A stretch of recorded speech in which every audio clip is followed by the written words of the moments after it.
इनके प्रयासों से जो है पाली के अंदर अनेकों काम हुए। आइए इनसे जानते हैं कि इनके कौन कौन से काम जो है लोकसभा के लिए जनता को याद रहेंगे और याद हमेशा जिनकी इनको याद रहेंगे, जो जनता के डेवलपमेंट के लिए हैं। और जो मोदी सरकार है वो वर्तमान के अंदर जो अब डबल इंजन की सरकार बनी है, राजस्थान के अंदर भी जो है भजनलाल की सरकार है और केंद्र में भी मोदी सरकार है, इसको लेकर और कितनी डेवलपमेंट की और गति बढ़ेगी? देखिए, जो काम मोदी जी के नेतृत्व में पाली लोकसभा क्षेत्र में पिछले 10 साल में हुआ है, वो अपने आप में एक मिसाल है। मैंने जो 10 साल में मोदी जी के नेतृत्व में पाली लोकसभा क्षेत्र में काम हुआ, वो सोशल मीडिया के मार्फत करीब 15 लाख लोगों को पाली लोकसभा क्षेत्र और अन्य जगहों पे मैं भेज रहा हूँ, और जिससे कि पता लग रहा है कि वास्तव में इतना काम भी हो सकता है कि मोदी जी के नेतृत्व में। आप अगर मोटे मोटे काम गिनाऊं मैं, और सबसे पहले मैं ये आपको बताऊं कि टोटल कंप्लीट अगर आप देखे जाए तो पिछले 10 सालों में पाली लोकसभा क्षेत्र में करीब हर तरह की, चाहे इंफ्रास्ट्रक्चर की बात ले लें, चाहे प्रधानमंत्री जी की योजना की बात ले लें, चाहे सांसद कोष की ले लें, तो करीब 21,750 करोड़ रुपए का भारत सरकार का और सरकार का पैसा पाली लोकसभा क्षेत्र में किसी न किसी रूप में आम जनता के फायदे के लिए पहुंचा है। अगर आप मोटे तौर पे देखें, पाली में मेडिकल कॉलेज सबसे बड़ी बात है, और उसके अलावा 2 सेंट्रल स्कूल पाली लोकसभा क्षेत्र में, जोधपुर जिले के तिवरी में ओशिया विधानसभा और पाली जिले के आप सुमेरपुर विधानसभा में 2 केंद्रीय विद्यालय, ये अपना आप में मिसाल है। और करीब 600 करोड़ की प्रधानमंत्री ग्राम सड़क योजना के तहत सड़कें बनी, और उसके साथ साथ सड़कों के साथ साथ हर क्षेत्र में आप देखेंगे तो काम खूब हुआ। और पाली लोकसभा क्षेत्र एक ऐसा क्षेत्र है जहां पर हर बूथ पे, मेरे पिछले कार्यकाल में हर बूथ पे 20 से 30 सौर ऊर्जा की लाइट लगी। तो आप देखेंगे कि 20 सौर ऊर्जा की लाइट लगने का मतलब एक बूथ में करीब 200 घर होते हैं, हर 10 घर पे लाइट। तो सिर्फ पाली लोकसभा क्षेत्र ऐसा है कि प्रधानमंत्री मोदी जी के नेतृत्व में मैंने ये अपने लेवल पे CSR के माध्यम से करीब 110 करोड़ रुपया CSR के माध्यम से भामाशाहों से, कंपनी से क्या कर करके, क्योंकि मैंने पूरे पाली लोकसभा क्षेत्र को अपना परिवार माना है, और मैंने पिछले 10 सालों में जो काम किया है परिवार का सदस्य के रूप में, एक परिवार के बेटे के रूप में मैंने पूरे पाली लोकसभा क्षेत्र में काम किया है। और प्रधानमंत्री मोदी जी की प्रेरणा से उन्होंने जब सामाजिक सुरक्षा के लिए, सोशल जस्टिस के लिए ऐसी बीमा की योजना लाएं जिसका प्रीमियम सोच ही नहीं सकते, 12 रुपया भी साल का हो सकता है क्या, 1 रुपया महीने का। तो उन्होंने सांसदों को प्रेरणा दी कि आपको इसके लिए आगे आना चाहिए। तो आप देखेंगे कि उसके लिए मैंने मेरी तनख्वाह से, जो 5 साल की तनख्वाह 24 लाख रुपया, मैंने एक पैसा नहीं लिया, पूरा का पूरा मैंने 2 लाख महिलाओं के लिए बीमा कराने के लिए वो पैसा मैंने 24 लाख जमा करा दिया, और जगह जगह जा कर के शिविर लगाए, कैंप लगाए, और एक जानकारी दी, अवेयरनेस कैंप लगाए। तो आप सोच सकते हैं कि उस 24 लाख से 2 लाख महिला का बीमा, अगर मान लो दुर्घटना, कोई एक्सीडेंट वगैरह, किसी की डेथ होती है, तो उसके परिवार को 2 लाख रुपए की इमीडिएट सुरक्षा मिलती है। तो इन कामों के अलावा छोटे छोटे काम पाली लोकसभा क्षेत्र में अनगिनत हुए। और उसके साथ साथ पाली लोकसभा क्षेत्र पहली बार केंद्र में अगर मंत्री का पद दिया है तो प्रधानमंत्री नरेंद्र मोदी जी ने दिया है। अगर पाली लोकसभा क्षेत्र के पहली बार आप देखिए कि parliamentary standing committee on external affairs, जो संसदीय समिति, स्थायी संसदीय समिति है विदेश मंत्रालय की, उसका चेयरमैन प्रधानमंत्री मोदी जी ने मुझे बनाया, और मैंने अपनी तरफ से कोई काम में कमी नहीं रखी। और जब मैं मंत्री था उस समय 4 लाख कंपनियां, फर्जी कंपनियां जो सेल कंपनीज थी, उसको मोदी जी के नेतृत्व में उनको स्ट्राइक ऑफ किया गया, उनको हटाया गया रिकॉर्ड से। और उसमें ब्लैक मनी जो थी वो सरकार ने उस पर कार्रवाई की। तो एक स्वच्छ प्रशासन, ट्रांसपेरेंट सरकार, तो आप देखेंगे कि पहली बार 4 लाख कंपनी जो फर्जी कंपनियां थी, सेल कंपनियां थी, इस तरह के देश की अर्थव्यवस्था को खराब कर रही थी, उसको स्ट्राइक ऑफ करने का काम भी जब मैं कॉर्पोरेट अफेयर्स मिनिस्ट्री में राज्य मंत्री था तो मोदी जी के नेतृत्व में ये भी काम हुआ। तो आप देखेंगे अभी कमिटीज में देखें बहुत बड़े बड़े काम हुए। और पाली की आवाज़ मैंने समय समय पे आपके सामने, वो भी डेटा हम बहुत शीघ्र लेके आएंगे लोकसभा से लेकर के, उसमें अगर आप देखेंगे मैंने पाली की आवाज़ जो है लोकसभा में कई बार उठाई। और मैं कह सकता हूँ कि सबसे ज़्यादा टाइम जो अगर समय का देखें, समय की अगर तुलना करें तो आज तक पाली में जब तक जितने भी सांसद रहे सबसे ज़्यादा जो हैं पाली लोकसभा में बोलने का मैंने अवसर लिया। और समस्या आम जन की भी, पाली की भी, देश की भी, किसानों की भी, हर तरह से किसी न किसी रूप में मातृशक्ति की मैंने पाली लोकसभा क्षेत्र का प्रतिनिधित्व करते हुए लोकसभा में ये उठाई। सर, अब डबल इंजन की सरकार है, राजस्थान में भी है और केंद्र में भी है। इसको लेकर के अब लोकसभा चुनाव के अंदर बीजेपी की सरकार बनती है तो कितना और ज़्यादा फायदा पड़ता होता है। और आपके कार्यकाल में कौन सा काम जो आपके करने की बहुत इच्छा थी कि ये काम करना है पाली जिले के लोकसभा डेवलपमेंट के लिए, जो मैं भविष्य में कर पाऊंगा, जिसका मलाल आपको अभी भी है? देखिए, ऐसा है कि आपने 2 सवाल पूछे। एक तो ये है कि मुझे कौन कौन से काम जो हैं, मैं दूसरा सवाल, बाद का सवाल मैं पहले जवाब देता हूँ, कौन कौन से काम करने। मुझे सबसे ये लगता है कि पाली में जो कि सरदार समंद के पास में ज़मीन है, वो ITR, information technology investment region, तो बहुत बड़ा रीजन होता है। इसमें करीब 25 लाख लोगों को रोज़गार मिल सकता है। 4 लाख करोड़ का हम प्रति वर्ष हम इंपोर्ट करते हैं इलेक्ट्रॉनिक्स डिवाइसेस, चाहे मेडिकल की हो चाहे और किसी की हो, तो हमारे देश में मैन्युफैक्चर हो सकती हैं। तो इसके लिए राजस्थान सरकार में जब वसुंधरा जी मुख्यमंत्री थी तब इसकी DPR बन के तैयार हो गई।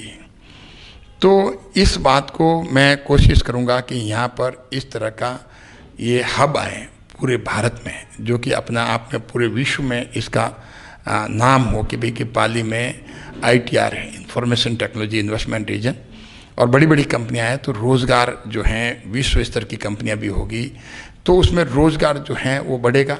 और डायरेक्ट और इनडायरेक्ट रोज़गार है। मेरा मानना है कि मोटे तौर पे जो DPR बनी उसमें 25 लाख लोगों को रोज़गार की बात कही गई है।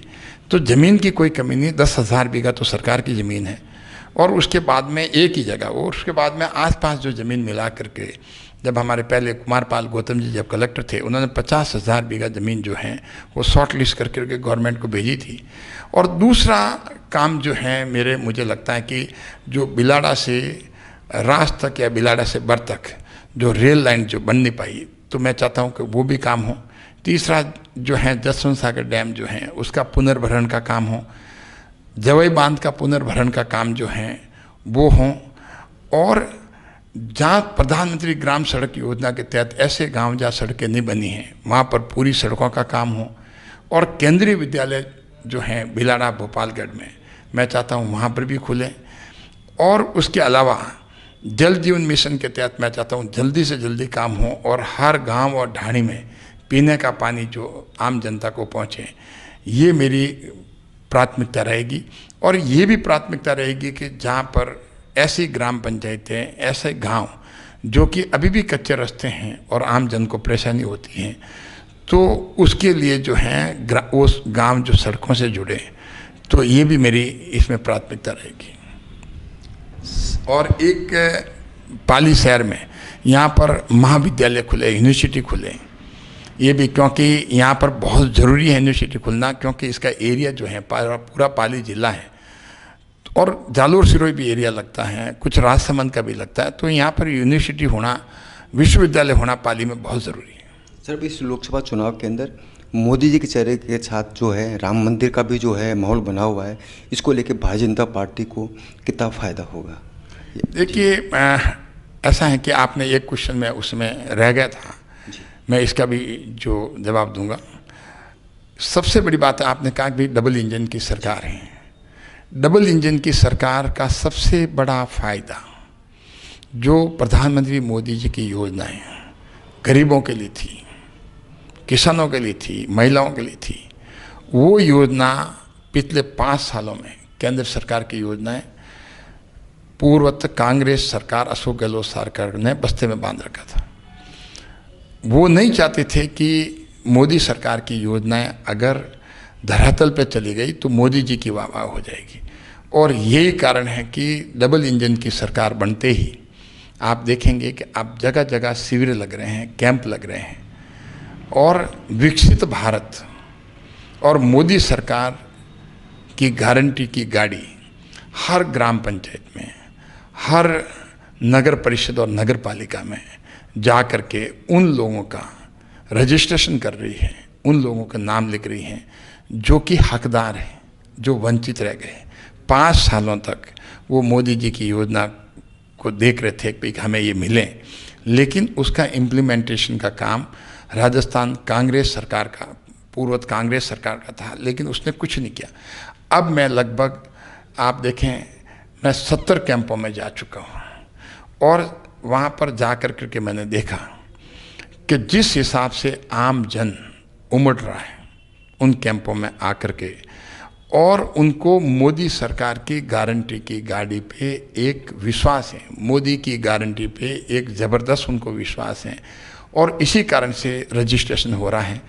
चाहे आप ले लीजिए प्रधानमंत्री आवास शहरी ग्रामीण, वहाँ पर भी खूब रजिस्ट्रेशन हो रहा है। और उसके साथ में विश्वकर्मा योजना, जो कि ऐसी योजना है वो 36 कौम को कवर करती हैं, और आने वाले टाइम में मैं आपको बता दूं, देश की इकोनॉमी को बढ़ेगा। और वोकल फॉर लोकल, जैसे हमारे कारपेंटर हैं, नाई हैं, दर्जी हैं, सुतार हैं, ये अपने सोनी हैं, और कमठे के काम करने वाले भी हैं, तो और उनको एक ट्रेनिंग दी जाएगी। उनके ट्रेनिंग में उनको 10,000 रुपये 20 दिन का दिया जाएगा, 15,000 के उनको औजार दिए जाएंगे, 3 लाख तक का वो लोन ले सकते हैं। तो उनको सक्षम बनाना, खड़ा करना, ये आप देखिए प्रधानमंत्री मोदी जी का विजन अनबीटेबल, इसीलिए उनको कहते हैं कि वर्ल्ड लीडर। और यही नहीं, एक पूरे धरती पे भारत एक ऐसा देश है जो कि अपने देशवासियों को, 80 करोड़ जनता को, देशवासियों को मुफ्त अनाज दिया जा रहा है। ये बहुत बड़ी योजना है, और इस योजना में हम मानते हैं कि 2011 की जनगणना के आधार पे है। अब इसमें रिवीजन भी होना चाहिए, जिससे कि ऐसे गलत नाम लिखे हैं जो सक्षम हो गए उनके नाम हटें, और जो गरीब हैं उनके नाम जुड़ें। इसी तरह से प्रधानमंत्री आवास योजना में भी ऐसे गरीबों के नाम जुड़ें, और जो बेसिक लाइन 2011 की हैं वो बढ़ करके 2021-22 की हों। और इसके साथ साथ आप देखेंगे कि इनके साथ प्रधानमंत्री किसान सम्मान निधि, जो अभी 6,000 रुपया है साल का, और अब 12,000 रुपया होने जा रहा है, स्टेट गवर्नमेंट भी अपनी भागीदारी निभाएगी। तो आप देखें 2010 के पहले क्या हम ये सोचते थे? क्या 2010 के पहले हम शौचालय के बारे में सोचते थे? पूरा देश जो है ग्रामीण इलाका बाहर शौच के लिए जाता था, घर में शौचालय का कोई कंसेप्ट ही नहीं था। लेकिन जब शुरू मोदी जी ने किया इस बात के लिए, तो कोई एक उसको ये सोचता था कि ये क्या कर रहे हैं। लेकिन अब ये पता लग रहा कि मोदी जी की सोच जो है, दुनिया जो हम देखते हैं, कई लोग जब दुनिया की कई कांग्रेसियों की बात करें हम, उनकी सोच जब बंद होती है तो मोदी जी की सोच शुरू होती है। तो कहने का मतलब ये है कि उनका विजन, उनकी दूरदृष्टि, और ऐसा आदमी सोच सकता है कि भारत को कभी किसी ने नहीं सोचा कि भारत को विकसित भारत बनना चाहिए, और 2047 तक भारत को विकसित भारत का सपना संजोया है प्रधानमंत्री मोदी जी ने। वो उन्होंने पूरा देश का रोड मैप ये बना रखा है। तो ये हमारे लिए बहुत ही सुखद है कि ऐसे देश के प्रधानमंत्री हैं जो कि आज देश के लिए 24 घंटे काम करते हैं। पिछले 10 सालों में कभी भी उन्होंने छुट्टी नहीं ली। सरकारी कर्मचारी और दुनिया छुट्टी लेती है, लेकिन आप ईश्वर ने उनको इतनी एनर्जी दी है देशवासियों के लिए, वो पूरे देश को परिवार मानते हैं और देश का आशीर्वाद जो है उनके लिए अमृत का काम कर रहा है। और यही कारण है कि वो 24/7 देश की सेवा में लग रहे हैं और बिना किसी छुट्टी के। ये हमारे लिए बहुत बड़ी बात है पूरे देशवासियों के लिए। अब वो राम मंदिर और मोदी के चेहरे को लोकसभा चुनाव में, देखिए, सबसे ज़्यादा फर्क जो पड़ रहा है वो फर्क पड़ रहा मोदी जी के द्वारा 10 साल में किए हुए काम। मोदी जी के द्वारा पूरे भारत की प्रतिष्ठा आज विश्व में, आज मोदी जी विश्व लीडर हैं, आज हाईएस्ट रेटिंग है उनकी। ये रेटिंग कोई भारत की एजेंसी ने नहीं की है, ये रेटिंग जो है वो बाहर की एजेंसी ने की है, जो भारत से कोई लेना। उन्होंने माना कि आज सबसे पॉपुलर 78% पे, जहाँ अमेरिका के राष्ट्रपति भी नहीं है और बड़े बड़े विकसित देशों के प्रधानमंत्री और राष्ट्रपति नहीं है, वहाँ मोदी जी का नाम है। और क्यों है? और अगर आप देखें, मुझे पूछें कि भारत में तो मोदी मोदी सब कहते हैं, जब विदेश में जाते हैं तो मोदी मोदी कहते हैं। इसलिए कहते हैं कि जो प्रधानमंत्री मोदी जी का विजन है, दूरदृष्टि है, समाज के अंतिम छोर पे जो व्यक्ति बैठा उसको भी मदद करने की है। और जिस हिसाब से देश का विकास हो रहा, देश का मान सम्मान बढ़ा और आम जन को जो हकदार है उनको हक देने का जो काम कर रहे हैं, इसी तरह से वहाँ के लोग अपने प्रधानमंत्री और राष्ट्रपति के ध्यान में लाना चाहते हैं कि आप भी मोदी जैसा काम करें। तो हमारे लिए तो बहुत, पूरे देशवासियों के लिए ये गर्व की बात है। इससे ज़्यादा गर्व की बात क्या हो सकती है? ये थे पाली के सांसद पीपी चौधरी साहब। इन्होंने जब मंत्री का कार्यकाल था उस समय देश का कालाधन रोकने के अनेकों सेल कंपनी इन्होंने बंद करवाई थी। इसके अलावा पाली लोकसभा के लोगों के लिए अपने पैसों से 40 लाख रुपए से अधिक देकर के, अपनी जेब के पैसे देकर के लोगों का बीमा भी इन्होंने अपने पैसों से करवाया था। इस तरीके से पाली की जनता से सुख और दुख के भागीदारी हमेशा बने रहे हैं और मोदी सरकार की योजनाओं को आम जन तक पहुँचाने का हमेशा प्रयास करते रहे हैं। और पाली लोकसभा को विकसित भारत के अंतर्गत जो है और ऊपर लाने का प्रयास कर रहे हैं। पाली से बाजबन जोशी, राजस्थान तक के लिए।